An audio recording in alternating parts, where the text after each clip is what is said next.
You are hearing people who make absolutely no sense on this issue saying that the president cannot use an executive order to address birthright citizenship. Again, my caveat is that I know the courts are going to be hostile to any effort to curb birthright citizenship, statutory or by executive order.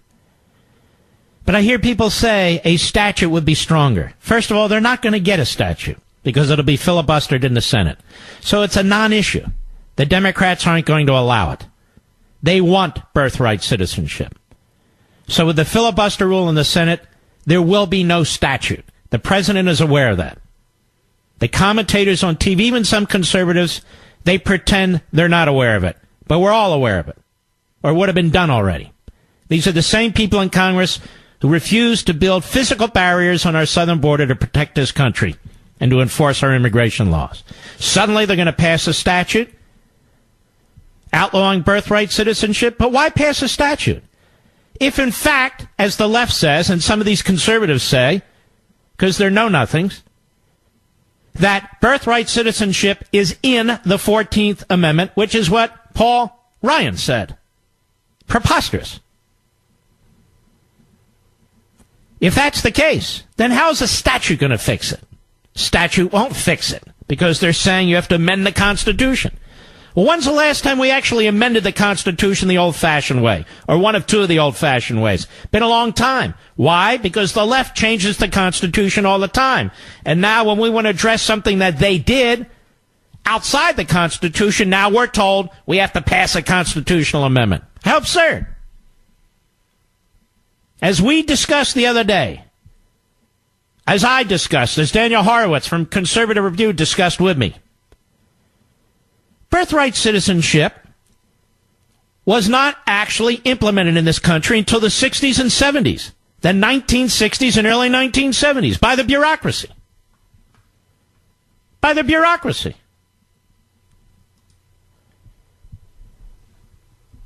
It wasn't in the Constitution, no court ordered it, and no statute was passed. So why do we have to amend the Constitution or pass a statute?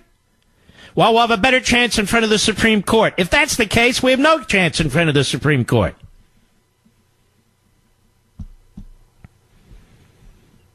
And as much as this battle over Kavanaugh was so crucial, he's not Clarence Thomas. He's not Antonin Scalia. And neither is John Roberts. It's just what it is. The president happens to be right about this. The president happens to be right about the Constitution. The president happens to be right about an executive order, however it turns out. And all of his critics happen to be wrong. He knows more than they do. As Daniel Horowitz put up there on the Conservative Review today, leftists concocted an ingenious game of judicial supremacism that creates a one-way ratchet for their policy outcomes. Heads they win, tails they win. Yet the so-called conservative legal community chooses to play the game. Nowhere is this more evident than in the debate over so-called birthright citizenship, where the left cherry picks one non-binding footnote of a terrible decision, misrepresenting another bad decision that violates previous precedent, the plain meaning and purpose of the 14th Amendment, sovereignty, and the social compact, while collectively ignoring endless, uninterrupted case law indicating the opposite, all for the political outcome of giving our sacred birthright to illegal aliens. The 14th Amendment. Representative James F. Wilson, Republican, Iowa, the chairman of the House Judiciary Committee back in the 1860s, who helped draft the 14th Amendment, spoke emphatically that it was, quote, establishing no new right, declaring no new principle, unquote.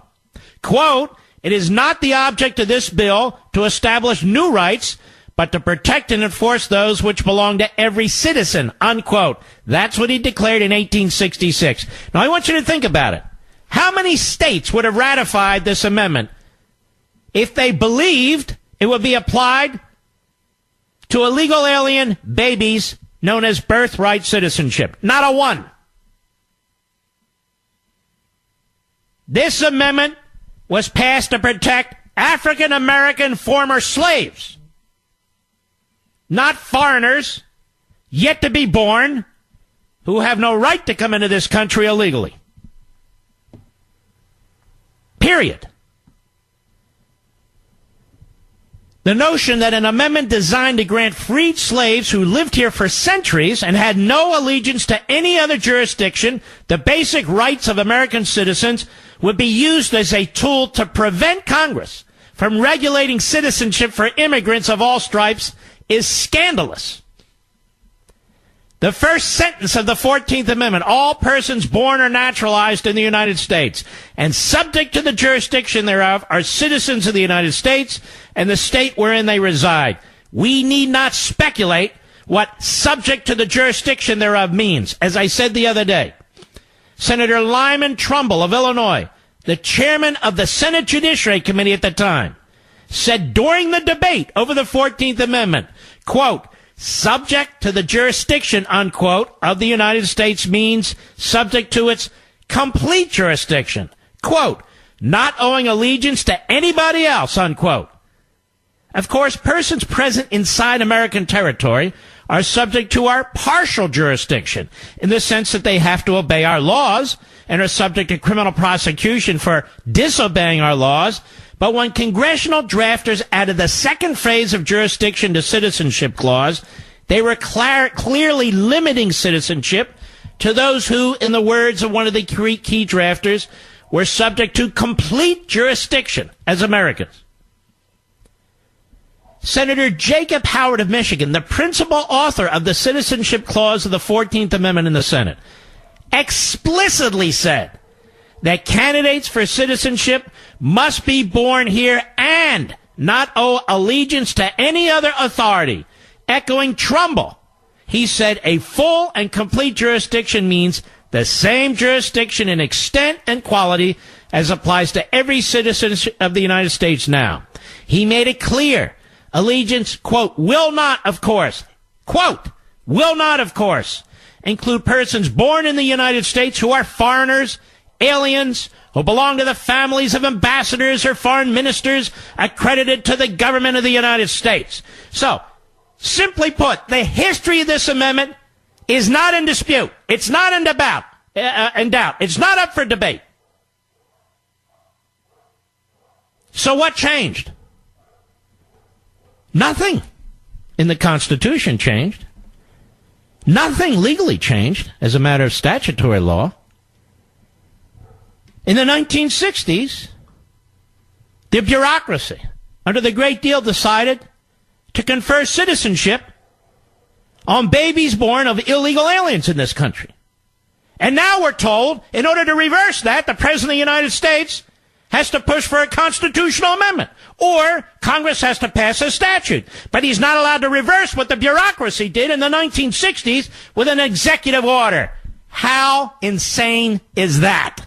I'll be right back. I challenge all those who have a different view from me in academia, practicing lawyers, or former federal this or former that. I challenge you to show me the evidence in the 1860s that supports your position that birthright citizenship was enshrined in the 14th Amendment. Just give us one piece of evidence.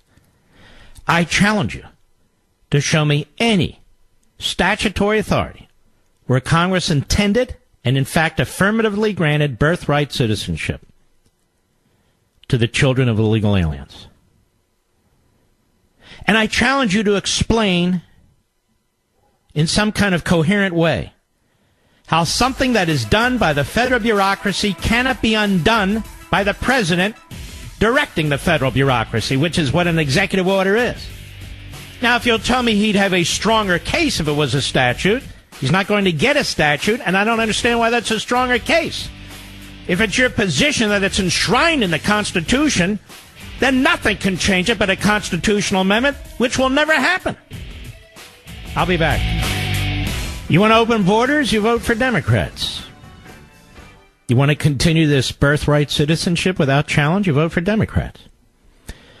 You want to destroy Medicare and your private employer-supported health care, and some of you with your own private health care?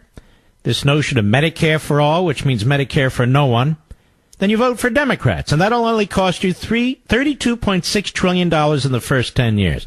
And you turn your health care system over to the Democrats who've done such a wonderful job under Obamacare. That's their proposal. Every one of them is supporting it. Every one of them. You want to undermine the United States military? You vote for Democrats. And I cannot say this too often enough. Who do you think China's rooting for in this election? Who do you think Russia's rooting for in this election? Iran, North Korea, the United Nations. They're rooting for the Democrats. Because they want to see the president weakened and bogged down with 1,000 subpoenas and so forth and so on. You want to see the culture to continue to unravel? You saw the Kavanaugh hearings. You want to see them shred the Constitution and spit in the face of people who they make allegations against? Vote Democrat. Or better yet, sit home. Leave it to everybody else to try and carry us across the finish line. Unbelievable what's going on in this country.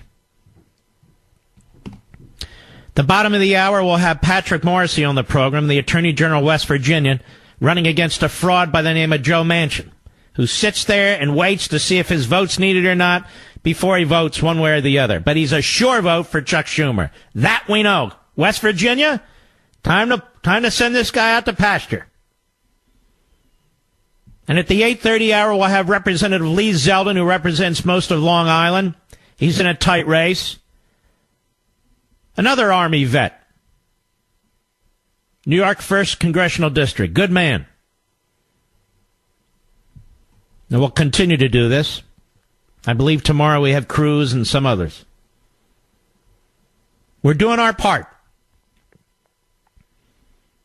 Please write it down that you're responsible for 5, 6, 7, 8, 9, 10 votes. People who you wouldn't normally tell to go vote. People who you wouldn't normally make sure vote. If there's early voting going on, then by God, what are you waiting for? This is your country. It's up to you. It's your state. It's up to you. It's your congressional district. It's up to you. And that's the truth.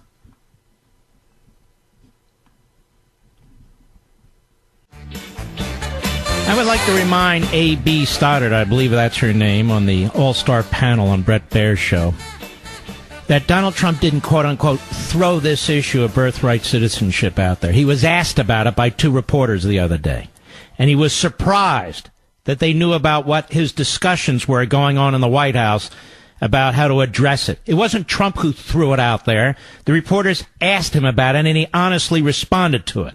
Moreover, her comment that all legal scholars believe you need a constitutional amendment. A constitutional amendment is a lie. Many of us don't believe you need a constitutional amendment, and I've now spent multiple shows over the course of a decade explaining this issue, but because the media know more than you and I, but because the media have a narrative, because the media hate this president and like these left-wing policies, that's what you're going to get. That's what you're going to get. Crap. And once again, I challenge Paul Ryan, A.B. Stoddard, all these people to demonstrate to you and me how the people who framed that constitutional amendment, the people who passed it in Congress, the people who voted on it in the states, just name one who said it would apply to illegal alien children and provide birthright. Show me any statute that provides for that, any. And then tell me why we need a constitutional amendment to fix. I am sick of these morons beyond belief.